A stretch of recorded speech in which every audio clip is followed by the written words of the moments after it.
ആഹാ, അത് ശരി. ഇതുവരെ എണീറ്റില്ലല്ലേ? എഴുന്നേറ്റ്. എണീക്കാൻ. ചായ തണുക്കും. എണീക്ക്. ബ്രഷ് ചെയ്യ്.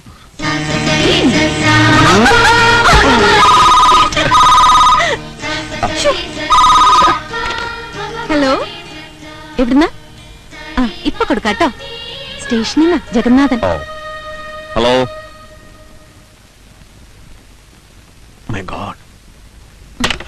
ഇത്ര തിടുക്കത്തിൽ എങ്ങോട്ടാ? പോളിക്ലിനിക്ക് വരെ.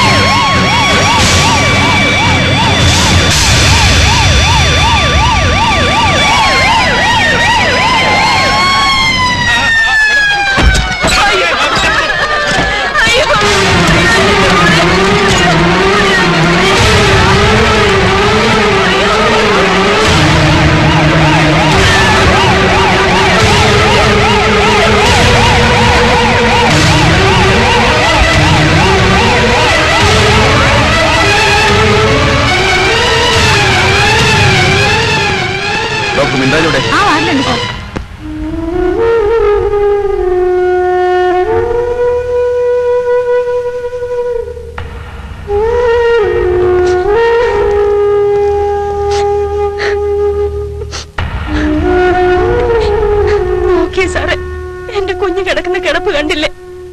രാവിലെ ഒരു കവൾപ്പാൽ എടുത്തു കുടിച്ചതാ. അപ്പൊ തുടങ്ങിയതാ തളർച്ചയും ഈ വായിന് നൊരയും പതയും വരെ.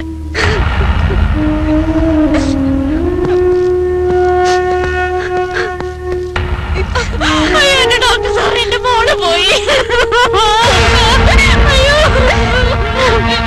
എന്റെ മോളോ.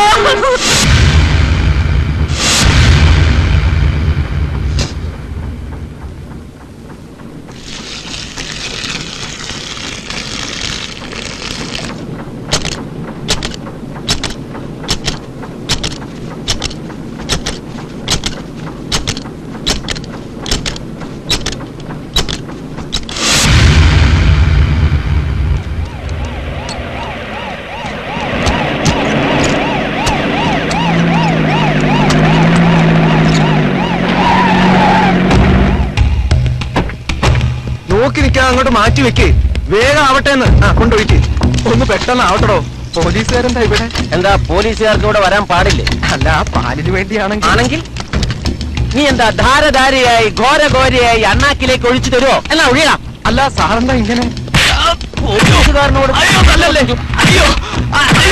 എന്താ സാറേ? കാലത്ത് കുടിച്ച മുഴുവൻ പാലും പുറത്തേക്ക് വരണ്ടെങ്കിൽ പറയണം. എവിടാ മാനേജർ? തൊഴുത്തിൽ. തൊഴുത്തിനെന്താ ഇത്രയും നീളം? അല്ല സാർ, മാനേജർ തൊഴുത്തില്. അയാളാരാ? പശുവോ? അല്ല സാർ. Jagannathan, come on sir.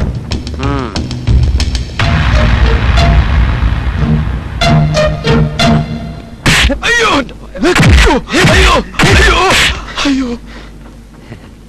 മറ്റൊന്നും തോന്നരുത്. ഇല്ല സാർ. ഒരുത്തിന് ശരിക്കിടിച്ചിട്ട് വർഷങ്ങളായി. അതുകൊണ്ടാ. എന്തൊരാശ്വാസം. ഇപ്പൊ കൈത്തരിപ്പ് മാറി.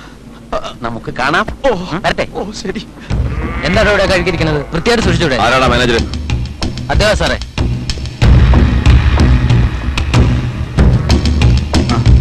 ഇവിടെ നടന്ന പാൽ ദുരന്തത്തിന് പിന്നിൽ ആരുടെ കൈയാടാ? എനിക്കറിയില്ല സാർ. സാറേ, ഇവനോട് ഇങ്ങനെ ചോദിച്ചിട്ട് കാര്യമില്ല. സാർക്ക് മറക്കേ, ഞാൻ രണ്ടെണ്ണം പൊട്ടിക്കാം. പറയണ പുല്ലേ. നിഷ്കളങ്കരായ പിഞ്ചു കുഞ്ഞുങ്ങളുടെയും നിർധനരായ ഗ്രാമവാസികളുടെയും മരണത്തിന് പിന്നിൽ നിന്റെ കൈയല്ലടാ. പൊട്ടി കഴിവണവനെ തന്നല്ലേ എന്നെ കുട്ടി ചെയ്യിച്ചോ സാറ്? ആര്? മാവച്ചൻ, പൊള്ളാച്ചിത്തേവര്, പിന്നെ വിശ്വനാഥ സാറും.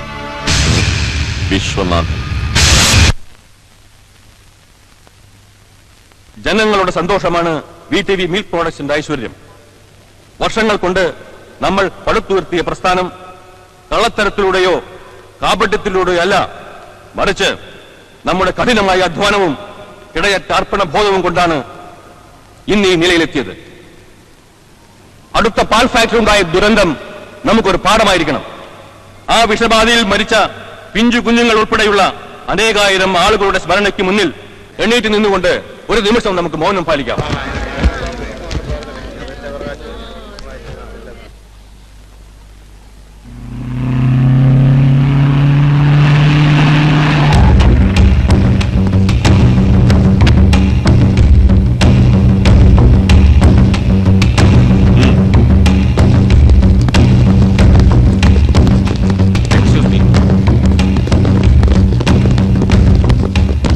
വിശ്വനാഥൻ, പൊള്ളാച്ചി തേവർ, വാവച്ചൻ, നിങ്ങളെ അറസ്റ്റ് ചെയ്യാനുള്ള വാറണ്ടാണത്. എന്തിന്? നിങ്ങൾ നന്ദിനി മിൽസിന്റെ മാനേജർക്ക് കോഴ നൽകി പാലിൽ വിഷം കലർത്തിയതിന് പിഞ്ചു കുഞ്ഞുങ്ങൾ ഉൾപ്പെടെ നിരവധി സഹോദരീ സഹോദരന്മാരുടെയും മാതാപിതാക്കളുടെയും അപമൃത്യുവിന് കാരണമായ ദുരന്തത്തിന് ഉത്തരവാദി നിങ്ങളാണെന്ന് തെളിവ് സഹിതം ലഭിച്ചതിന് നിങ്ങൾ എന്നോടൊപ്പം വന്നേ പറ്റൂ.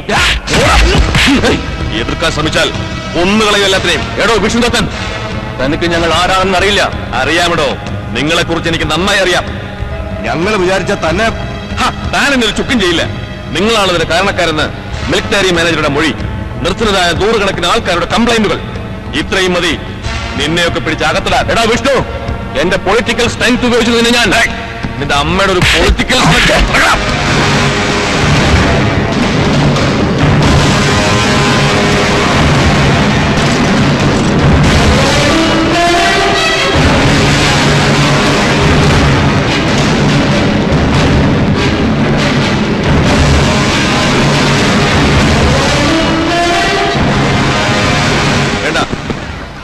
ഒരു പബ്ലിസിറ്റിയിൽ എനിക്ക് താല്പര്യമില്ല. ചവിട്ടേന്റെ എല്ലോടിക്കണ പട്ടി. ഞങ്ങളുടെ ഈ ക്വാളിറ്റിയുള്ള ഫോട്ടോ ഏതെങ്കിലും പത്രത്തിൽ വന്ന നിന്റെയൊക്കെ പത്രം നിന്ന് കത്തും. ഓഹോ, അങ്ങനെ എടുക്കടാ ഫോട്ടോ. ഇതിനെ നീ അനുഭവിക്കും.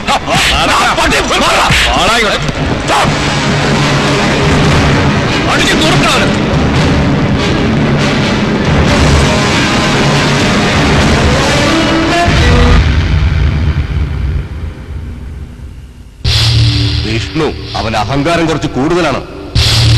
ഞാൻ മുന്നാടിയാ ചൊല്ലിയില്ല, മുളയിലേ നുള്ളിയിരുന്നെങ്കിൽ ഇങ്ങനെ സംഭവിക്കില്ലായിരുന്നു. ഇനി സംഭവിക്കാൻ പോകുന്നത് അവനാണ്.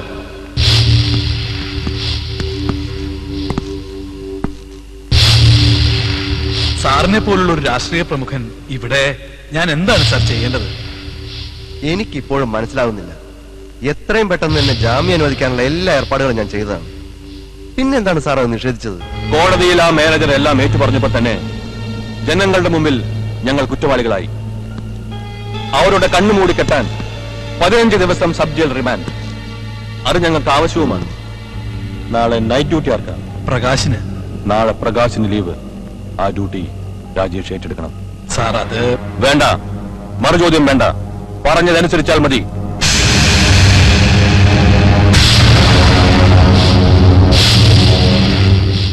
അയ്യോ, എനിക്ക് മതി. മര്യാദക്ക് കഴിച്ചില്ലെങ്കിലേ എന്റെ സ്വഭാവം മാറും. എടുത്തി എനിക്ക് വേണം 4 ദോഷം കൂടി ആവാം. അല്ലേലും തിന്നാ നീ തന്നെ മിടുക്കി. ചുമ്മാതല്ല എവിടെ തിന്നു ഭൂതം പോലെ വരുന്നത്. നിനക്ക് വെച്ചിട്ടുണ്ട്. രണ്ടാൾ മര്യാദ കഴിച്ചേ. നീ ഇവിടെ ഇരുന്നേ. അയ്യോ വേണ്ട, ഇരിക്കുന്നേ. അപ്പ വരട്ടും. ഇനി ഞാൻ എടുത്തുതരാം. അപ്പാ ആർക്കും. നീ എവിടെ ഇരിക്കേ, ഞാൻ പോയി നോക്കാം.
യുവർ ഓണർ, ഗായത്രി എന്നറിയപ്പെടുന്ന ഈ സ്ത്രീ പറയുന്നത് പച്ച കള്ളമാണ്.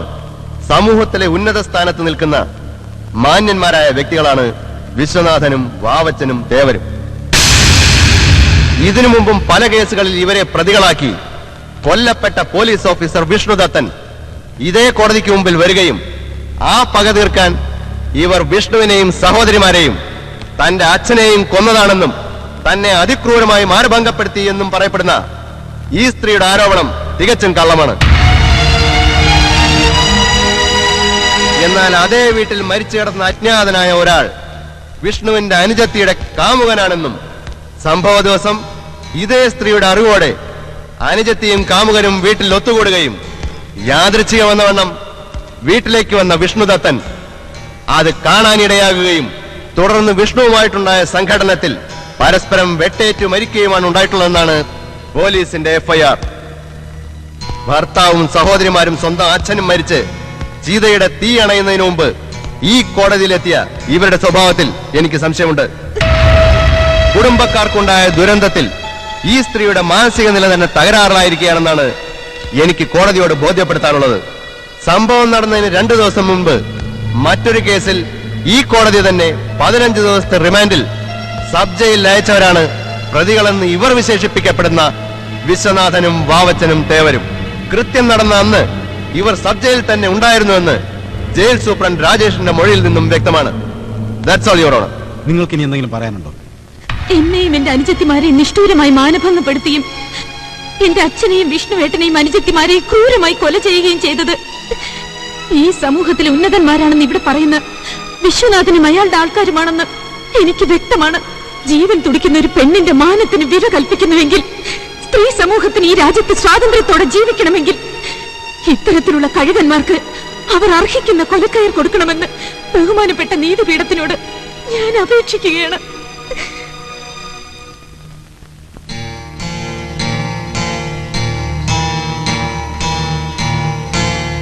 സി എ വിഷ്ണു, ശർമ്മ, ശർമിള കൊലക്കേസിലെ പ്രതികൾ വിശ്വനാഥൻ, തേവർ, വാവച്ചൻ എന്നിവരാണെന്നുള്ള ഗായത്രിയുടെ മൊഴി പ്രോസിക്യൂഷന് തെളിയിക്കാൻ കഴിഞ്ഞിട്ടില്ലാത്തതും, എന്നാൽ വിഷ്ണുവിന്റെ സഹോദരീ കാമുകനുമായുള്ള ഏറ്റുമുട്ടലിലാണ് മരണങ്ങൾ സംഭവിച്ചിട്ടുള്ളതെന്ന് ഈ കോടതിക്ക് ബോധ്യം വന്നതിനാലും സബ് ജയിലിൽ റിമാൻഡിൽ കഴിയുന്ന വിശ്വനാഥൻ, വാവച്ചൻ, തേവർ എന്നിവർ കുറ്റക്കാരല്ലെന്ന് ഈ കോടതിക്ക് ബോധ്യപ്പെട്ടിരിക്കുന്നു.